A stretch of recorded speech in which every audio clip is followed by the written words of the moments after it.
was clearly a pattern, a similarity between the crimes, linking them together as the result of one man's spree of murder and violence.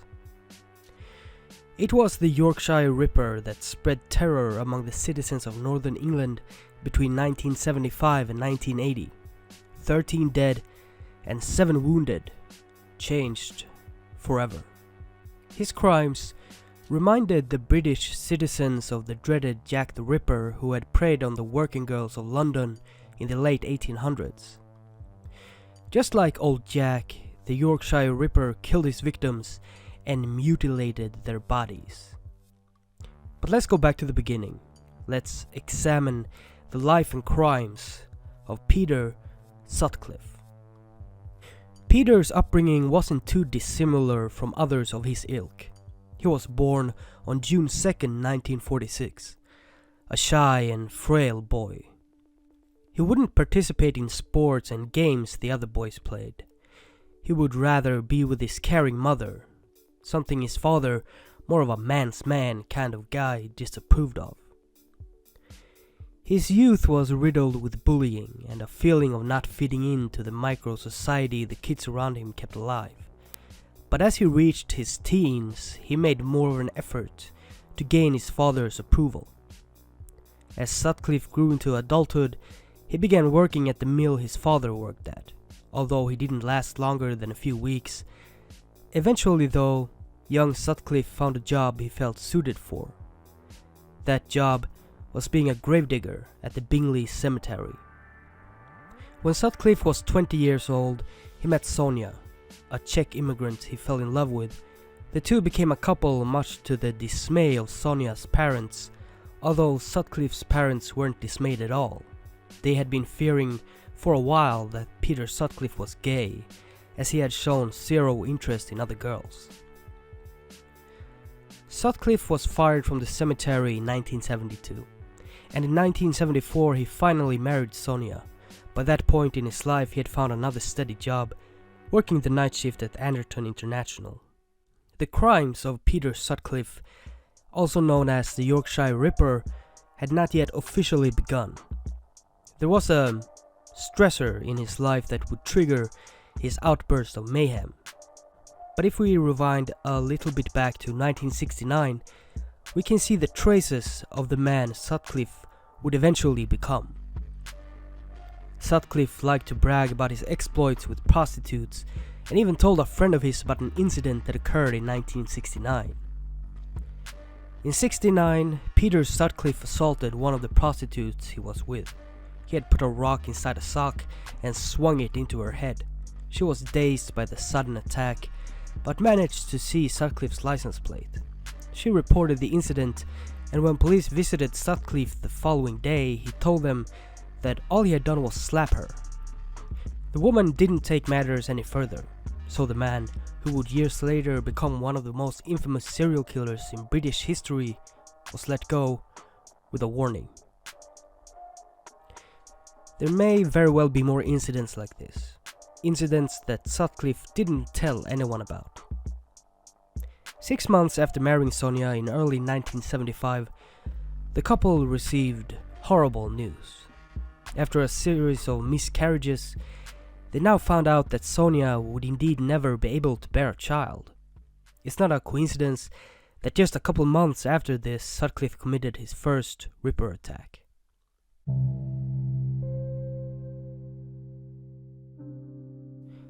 It was July 4th, 1975. Anna Patricia Rogulski, a woman in her early 30s, had just been in an argument with her boyfriend. To cool off, she had left the house. She had gone for a walk and didn't return home until about 1 a.m. The lights were out, and Anna began banging on the door. No response. She decided to remove one of her shoes, with which she broke the window, and as she was kneeling by the foot of the window to put her shoe back on, something struck her from behind. She was knocked unconscious by the blow from the Ripper's hammer, but he wasn't quite done just yet. He struck her 2 more times with his hammer, and then he took out a knife. The Ripper lifted Anna's dress and pulled down her underwear before making several deep slashes in Anna's stomach with the knife. He was interrupted though when the voice of a concerned neighbor called out from a next door house. The Ripper was cool, calm and collected though, and simply told the neighbor in a calm manner that everything was alright. After that, he quickly straightened Anna's clothes and left her there, thinking he had killed her. Anna survived the vicious assault, but she would be traumatized for the rest of her life, always carrying the scars on her belly. A little over a month later, on the night of August 15, 1975, the Ripper and one of his friends, Trevor Birdsall, was out drinking in a number of pubs. While in one of those pubs, Sutcliffe laid eyes on Olive Smelt, a 46-year-old woman who was out drinking with her friends. The Ripper was brazen. He followed the lady with the car as his friend sat behind him, and at one point he stopped the car and told Birdsall to wait for him. It was going to be a hit and run. He ran up behind Olive, struck her twice in the head, and as she was falling face down from the blows, the Ripper slashed at her butt cheeks. After that, he quickly ran back to the car. All in all, he had been gone for 10 minutes. He had made sure Birdsall didn't see anything. Olive was still alive and conscious. She cried out for help as she crawled out of the dark alleyway in which she had been attacked. Her cries was fruitful, and she would soon get help. But even though she survived the vicious Ripper, she would suffer a lifetime of depression and memory loss as a result of the ferocious blows the Ripper had brought down upon her head. In September of that same year, Sutcliffe got a new job as a driver for a tire company, and 1 month after that, in October, he successfully committed his very first murder. Her name was Wilma McCann, a 28-year-old mother of 4 who worked as a prostitute in the Chapeltown district of Leeds. It was on the morning of October 30th, 1975, that her partially nude body was found on a grass embankment, face up. She had left her children at home in the care of the eldest daughter, 9 years old that night, but Wilma, of course, never came home. She had been struck twice in the head by a hammer, and after that, the Ripper had stabbed her 15 times across her neck, chest, and abdomen. He was going to make sure she was dead this time. Something else was found on Wilma too. It was traces of semen left on her underwear. A confirmation that the crimes were driven by a sexual compulsion. Sadly, the death of Wilma would have severe repercussions over the daughters she left behind. One of her daughters committed suicide in 2007, supposedly because of the years of psychological torment she had suffered as a result of her mother's untimely death. The act of the murder got the Ripper going. He didn't rape, he was more like the BTK killer in that regard. In 1992, Peter Sutcliffe would admit to another attack he had committed during this period. It was before his first successful murder that the Ripper had attacked Tracy Brown, only 14 years old. He had walked up behind her as she was taking a walk in Silston on a country lane. He struck her in the head 5 times, but she managed to survive the violence brought upon her. Emily Jackson was 42 years old. She was married and had 3 kids. But the couple had fallen on hard times. They needed money, and so the couple would drive around in a van. When they found a customer, Emily would have sex with them in the van while her husband was in a nearby pub. It had worked for them so far. That was, of course, until the Ripper stepped in their path. On the night of January 20, 1976, the couple were having drinks in one of the bars. Emily at some point decided to go back out and look for clients. She never returned to the bar, so her husband assumed her client had driven her home, but she wasn't at home either. She was gone. Emily Jackson wasn't gone for long though. Not long at all. She was found the following morning 800 yards from the bar her husband had been drinking at. She was laying on the cold ground, her bra pulled up exposing her breasts, her legs spread apart, and her body very badly mutilated. If we for a second compare the crimes of Jack the Ripper and the crimes of the Yorkshire Ripper, we can see that they both mutilated their victims. But they did so in very different ways. Jack the Ripper's way of mutilation was in a way clinical and methodical. He precisely cut out organs. It was almost as if he was performing his own twisted art. The Yorkshire Ripper, however, just went nuts on his victims. There was no sense of purpose to the wounds. There was no precision. It was just pure rage, pure madness. Emily Jackson had been struck twice in the head with a hammer, and then the Ripper had stabbed her with a screwdriver, not once, not twice, but 51 times, across her neck, chest and abdomen. Her body was riddled with puncture wounds. And as if that was not enough, her killer had stomped on her right thigh so viciously that it left a lasting imprint of the killer's boot. It provided a clue for police, but it also highlighted the rage that fueled the Yorkshire Ripper's attacks.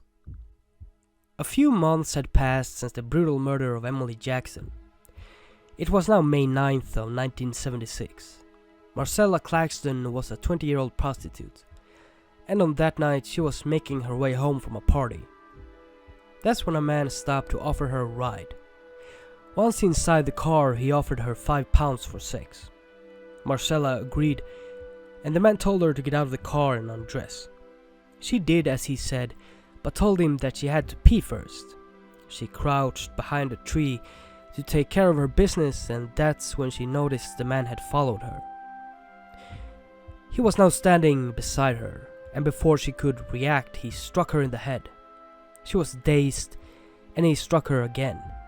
She was hurt, bleeding, but she was still conscious. She could now see the man stand over her. He was masturbating. Once he had finished, the man, the Yorkshire Ripper, Peter Sutcliffe, shoved £5 into her hand and warned her not to go to police before driving off. Marcella would eventually be one of the witnesses to testify against Peter Sutcliffe at his trial. This attack is the confirmation that Peter Sutcliffe was yet another sexual sadist. He wanted to see them suffer. Marcella called for help from a telephone box nearby. She had to get 52 stitches in her head, and 5 years after the attack she still suffered from dizzy spells, depression, and headaches. The Ripper may not have killed Marcella, but he certainly killed something inside of her. The area where Marcella had been attacked would be revisited again by the elusive Yorkshire Ripper, because on February 6th, 1977, the dead body of Irene Richardson, a 28-year-old Chapeltown prostitute, was found on that same field. The Ripper had carried out another vicious attack. He had smashed Irene across her skull 3 times, so hard that a circular piece of her cranium had lodged itself inside of her brain. The Ripper had also stabbed her several times, across the neck, chest and stomach. His stabs had been so vicious that Irene's guts had spilled out. A tire mark was found close to the crime scene. It gave law enforcement hope to find the Ripper once and for all. But that hope soon died out, as there was too many hits. Too many people that had those tires. 1977 would be a very busy year for the Ripper. His next victim would be Patricia Atkinson, another local prostitute who decided to carry out her business transactions from inside the safety of her own home, as she knew that the Ripper preyed on prostitutes he found in the wild, killing outside, never indoors. But that would soon change as Patricia one day drove home with another customer. It was, of course, Peter Sutcliffe, and little did she know that he was the very man she had been trying to avoid. As she opened her door, the Ripper struck immediately. He hit her 3 times in the back of the head, and then, as she lay there unconscious, he pulled down her jeans, he pulled up her shirt and her bra, and began stabbing at her stomach with a chisel. The Ripper this time left a bloody footprint behind him. In the summer of that same year, Sutcliffe's personal life was moving along nicely. He and his wife Sonia were looking at a house, Sonia's dream house apparently, and on that same night, another woman died, a young girl named Jane MacDonald, 16 years old. She had been out with her friend at the club. She had missed her last bus home, and as the night grew, she wanted to call for a cab. She split up from her friends to make the call, but no one answered. She began walking. It was pitch black outside as she walked towards the playground. What Jane didn't know was that Sutcliffe was there, watching her from the bushes, just waiting for the right moment to strike. The following morning, 2 kids going to the playground to play found her partially nude body close to one of the contraptions inside the playground. She was laying face down, her top and bra pulled up to expose her breasts. She had been smashed in the head with a hammer a few times. Then the Ripper had repeatedly stabbed her in the chest, killing her. Her father took the news of his dead daughter very harshly. He would die 2 years later. Some say the death of his daughter was what killed him, that the Yorkshire Ripper is responsible for his death too. But Sutcliffe had just put himself into the spotlight. As horrible as it may seem, it is a fact that killing prostitutes, at least in the 70s, didn't give nearly as much media exposure as killing a young girl walking alone at night, a young girl from a good family and all that. The death of Jane MacDonald made the Yorkshire Ripper a household name. Only 2 weeks passed by before the Ripper would attack someone else. Her name was Maureen Long, a prostitute from Bradford. Like in the other cases, the Ripper initiated the attack with his ball-pen hammer and then threw himself into a frenzied attack where he would stab and slash as if his life depended on it. He was stabbing at Maureen's back and abdomen, but the sound of a barking dog nearby broke off the attack. It caused the Ripper to flee the scene, and somehow, some way, Maureen survived. Her cries for help could be heard the following morning, and she was driven to a hospital. They fought hard to save her life, and in the end they were successful. She couldn't help them much though. She had suffered memory loss from the strike of the Ripper's hammer. Her reports were misleading at best. He calmed down after Maureen. The police investigation had grown incredibly. They thought they had the man responsible, a taxi driver with no alibi for the night of Maureen's attack. He would eventually be cleared, however, and the real Ripper would strike again in the fall of 1977. On October 1st, 1977, the Yorkshire Ripper claimed another victim. Jean Jordan was another local prostitute. Sutcliffe had picked her up in his car. They had driven to a secluded spot where he paid her for sex, and once he had paid her, he brought the hammer down upon her head. Not once, not twice, not even 3 times. Peter Sutcliffe struck Jean Jordan with his hammer 13 times. It was just a mess of blood and bones. He hid her body in some undergrowth before leaving the area. But the Ripper had made a mistake. He had paid Jean with a brand new and crisp £5 bill. She had stuffed it into a hidden compartment in her purse, and now, one day after the murder, Sutcliffe was haunted by that £5 bill. He and his wife was having a housewarming party that day, and he made an offer to drive some of the guests home. He did this so that he could have an excuse to drive to the crime scene once again. He thought police could trace the bill, and after dropping his guests off, he returned to where he had left her body. It was still there, but he just couldn't find the £5 fucking bill. It pissed him off, and he took his anger out on the lifeless corpse. He started stabbing it. He stabbed the lifeless body in the chest, in the stomach, and even in the vagina. At one point, he tried to decapitate the broken head from Jean's body, but he hadn't brought the right tools for that. Jean's face was so badly battered that she had to be identified with fingerprints. But police also found the £5 bill. They knew it had been extracted in the heart of the Yorkshire Ripper's territory of death. Maybe this could help them locate him.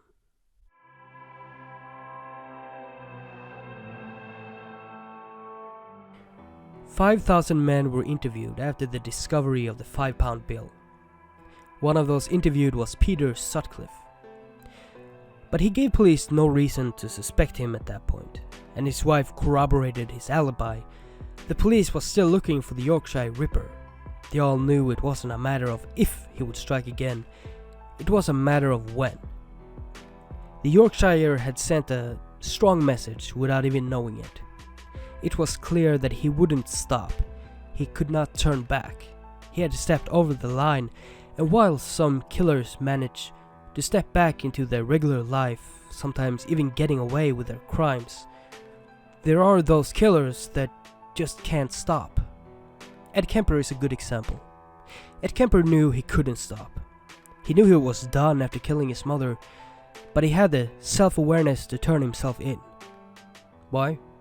Because he knew he couldn't stop himself from killing. Peter Sutcliffe was undoubtedly bothered by the 5-pound bill he had left at the crime scene, but that wouldn't stop him from getting his fix. By now everyone was talking about him. Sure, they didn't know it was him they were talking about, but he knew. He was famous.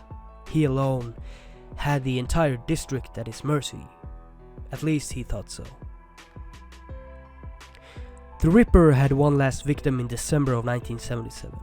Her name was Marilyn Moore, a 25-year-old prostitute from Leeds.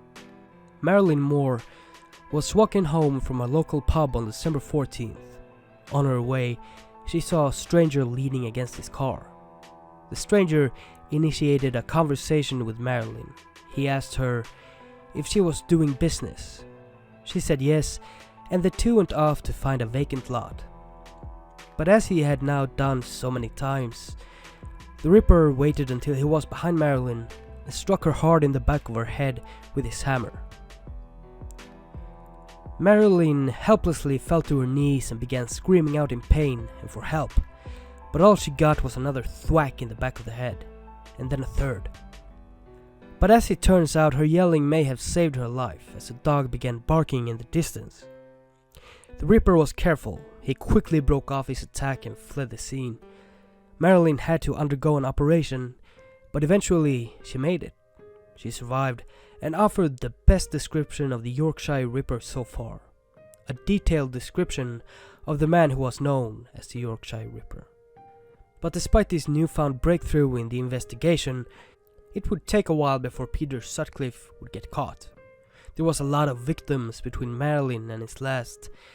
The spree he had begun was far from over. 1977 ended, and police had their hopes high of catching this sick man. But he didn't make a noise for over a month. By the end of January of 1978, police began to think that maybe he had actually backed down.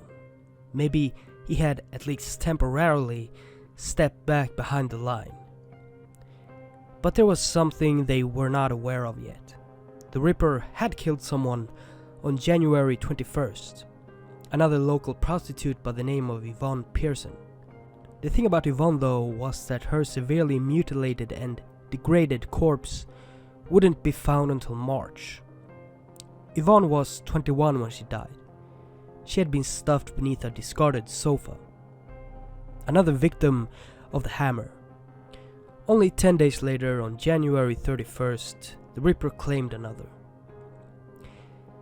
Helen and Rita Ritka were twins.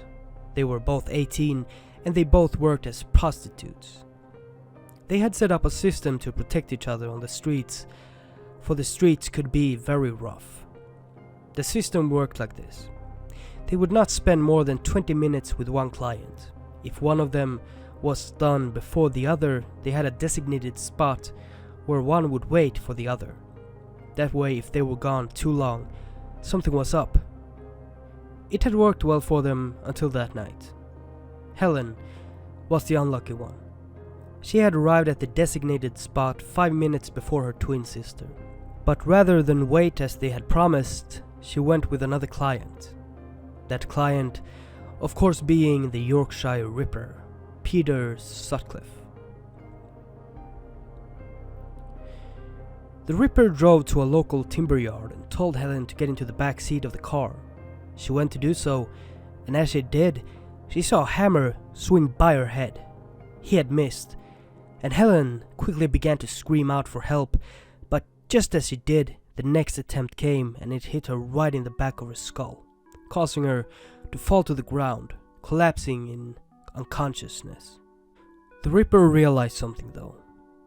There was 2 taxi drivers nearby, and he could see them talking to each other.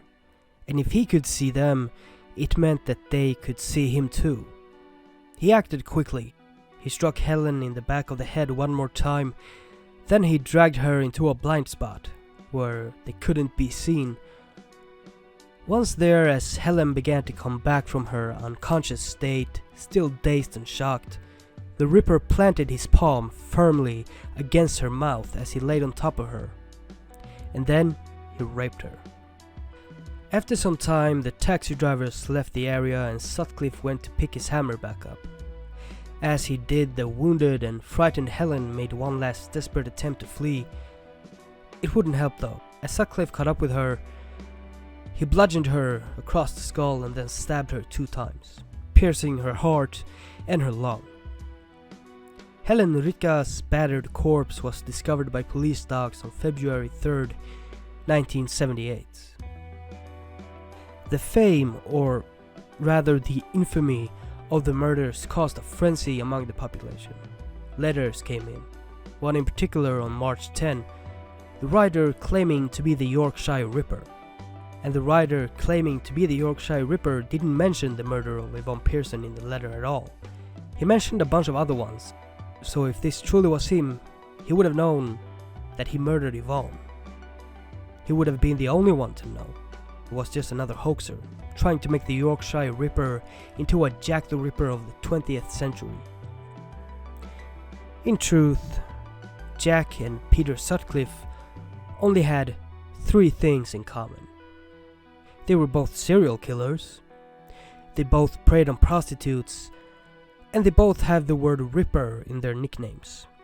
A lot of serial killers prey on prostitutes, and just like so many others, Peter Sutcliffe was at the very least partially driven by sexual compulsions, whereas Jack the Ripper remains an enigma. Maybe he jerked off into a tissue or just preserved the body parts as trophies. Maybe he was driven by the same compulsions. We just don't really know. On Tuesday, May 16, 1978, the Ripper struck again. This time, his target was Vera Millward, a 41-year-old prostitute who on that night had gone to the Manchester Royal Infirmary to pick up some painkillers for herself. But something went wrong, and her mutilated body would be found the following morning on a well-lit parking lot. She was laying on her side, struck in the head 3 times by that dreaded hammer, and she had been so brutally slashed across her stomach that her intestines had spilled out onto the pavement. Tire tracks was found on the site of the murder, tire tracks matching other tracks found on other Yorkshire Ripper crime scenes. Now, something out of the ordinary happened after the murder of Vera Millward. The Ripper went silent for almost an entire year, 11 months. Was this because of his own restraint? No, it wasn't. Peter Sutcliffe's mother had passed away, and he was always a mama's boy. This had thrown him into a period of deep mourning. On top of that, Sutcliffe was questioned again by the Ripper task force. His license plates had been seen traversing the red light districts, but Sutcliffe told them that his daily travel to and from work took him through that part of town, and detectives left it at that. On March 23rd, 1979, another letter came in. The writer of this letter claimed to be the now inactive Yorkshire Ripper. The writer told in the letter that the next victim would, quote, be an old slut from Bradford or Liverpool. But only 2 weeks later, the real Yorkshire Ripper would invalidate this claim. The victim was a 19-year-old bank clerk from Halifax. Her name was Josephine Whittaker. On that night, the night of April 4th, 1979, she was walking home after visiting her grandparents. The walk only took her 10 minutes, and the roads were generally well lit. But that didn't stop Peter Sutcliffe from making his violent return. Josephine met Sutcliffe on the way home. He stopped her to ask her for the time. She didn't have a wristwatch and cell phones was yet to come, so she turned towards the large clock tower to look for the time, and as she turned her head, Peter Sutcliffe struck her with his hammer. It had been gathering dust now for 11 months, the hammer, and so had he. He was starving to stimulate his desires again. As Josephine fell to the ground, Sutcliffe struck her again, and then he dragged her off the lit road into the darkness. Now he had his privacy.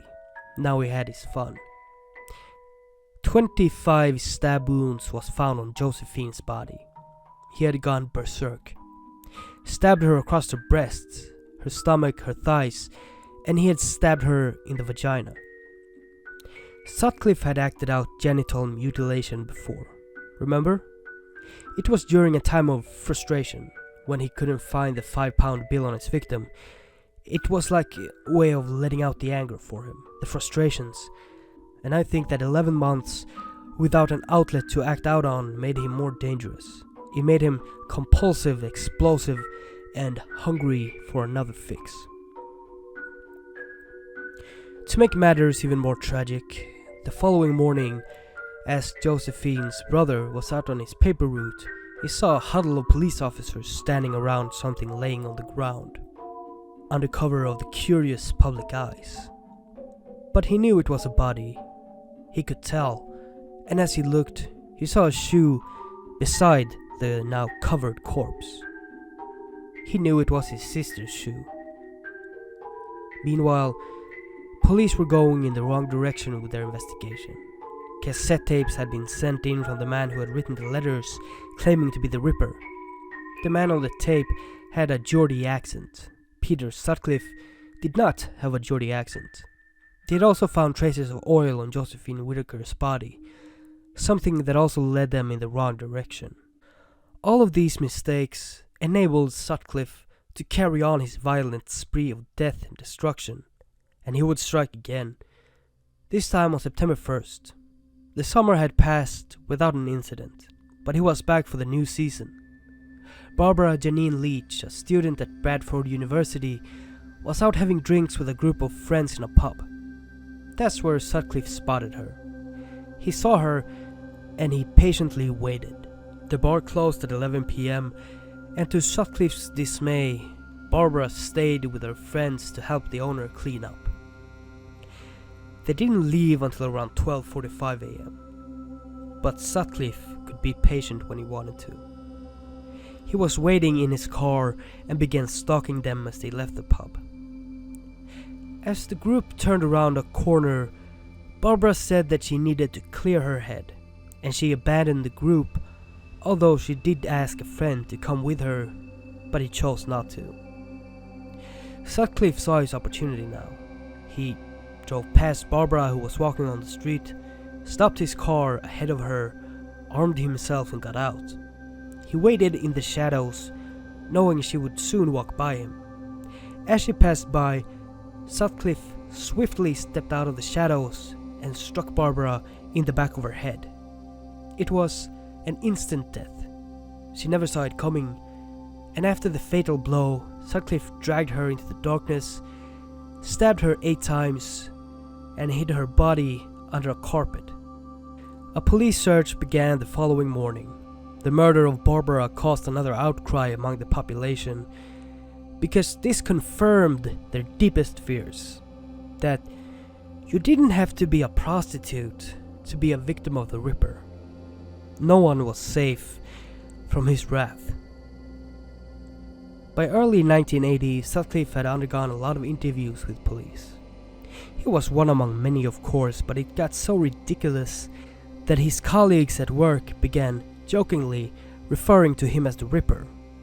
The reason for his questioning was his shoe size, his blood type matching that of the killer's, and the fact that his license had been spotted around the red light districts on many occasions, and the possibility that he could have been the owner of the £5 note found on Jean Jordan. But all these things considered, they were seen as circumstantial. Sutcliffe wasn't viewed as a serious suspect. Sutcliffe suffered another blow to his private life. He was caught driving under the influence and could lose his license and his livelihood. This was in April of 1980, but the court date wasn't set until January of 1981, a brand new decade. But he would make his best out of the time in between though. And by best, I don't mean improvements to his personal life or to his family. He had more attacks to carry out. Marguerite Walls was a 47-year-old civil servant.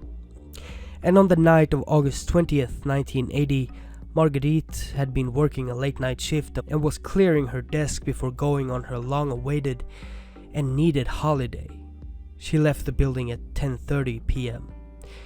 and began her short walk home. She lived very close to work. It meant she didn't have to rely on a car or public transportation. As she passed by one of the houses on her route, a strange man stepped out from behind a fence. He struck her in the head, but it did not make her fall. It didn't make her unconscious. She began screaming as loud as she could. And even as Sutcliffe landed a few more blows to her head, she just kept screaming. She refused to go down, so the Ripper took to another tactic. He grabbed Marguerite by the throat and started dragging her into the darkness. As he did, he was strangling her. She died of the strangulation. He hadn't brought his knife, so instead he pounded her lifeless body with his hammer a few times, and then left her concealed under a pile of leaves in a driveway. Police wasn't sure at first. The Ripper had never strangled anyone before, but soon enough, she would be added to the long list of victims claimed by the Yorkshire Ripper.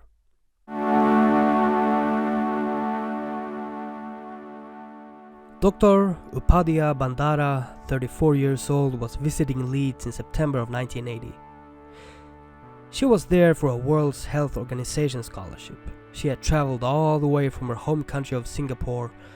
On September 24th, Dr. Bandara was making her way to where she was staying after visiting some friends of hers.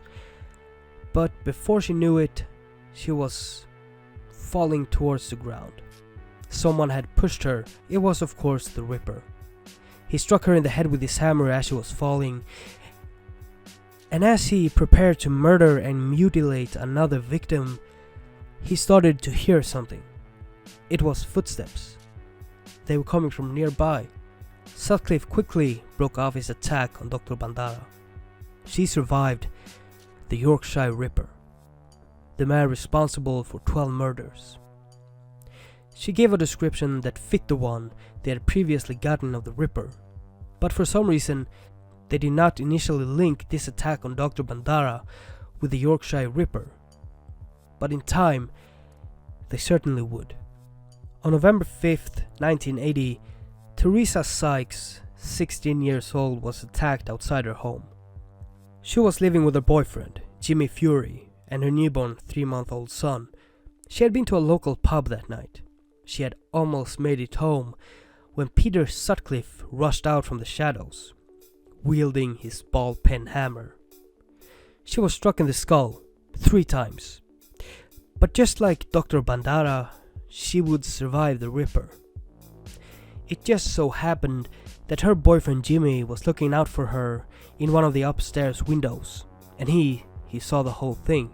He saw Sutcliffe emerge and strike his girlfriend, and he rushed out to help her, to save her. As he did, the Ripper ran. Teresa suffered severe injuries. She spent several weeks at a neurosurgical unit, not to mention the psychological damage, but she lived. There would be one more victim, number 13. Jacqueline Hill was a student at Leeds University, 20 years old. She would become the Yorkshire Ripper's final victim. Jacqueline had attended a seminar that day and had gotten off the bus to walk the rest of the way home to her apartment. She could see her apartment from where she was, only 100 yards away. But What she didn't see was the man lurking behind her. All of a sudden he emerged and struck her in the head. After that, he dragged her to a patch of land covered by trees. He had his privacy now. He began stabbing and slashing at Jacqueline's body with his knife. She was found the following morning, and another outcry began. The public believed that this was the first Ripper murder for over a year. The other attacks had not yet been linked, and on top of that, one of Peter Sutcliffe's co-workers had actually reported to police that he believed Sutcliffe to be the Ripper, a tip that somehow had gotten lost. On January 2nd, 1981, Peter Sutcliffe drove up to Sheffield. There he cruised for prostitutes and eventually found one, Olivia Rivers, 24 years old. As Sutcliffe parked the car with a prostitute inside, something caught his attention behind them. It was a police car. Sutcliffe managed to convince the officer that he had to take a piss, and in the darkness he threw away his hammer and his knife. It was just another John, another guy picked up for buying cigs. But they had an obligation in these troubling times. They had to report anyone caught with a prostitute to the Yorkshire Ripper incident room. The suspicions this time were higher. He looked just like the Ripper. He had the right shoe size. Maybe he was their guy after all. They decided to search the area where he had relieved himself, and there they found his discarded hammer and knife. At this time, he was practically fucked. Finally, after a long time of grilling Sutcliffe, the interrogation reached its climax. Peter Sutcliffe admitted it. He admitted that he was the Yorkshire Ripper. Finally, he had been caught. Sutcliffe was sentenced to spend the rest of his life in prison. He was attacked a few times, stabbed by other inmates, and some might say he deserved it. In October of 2005, police found the man who had written the letters to police claiming to be the Ripper.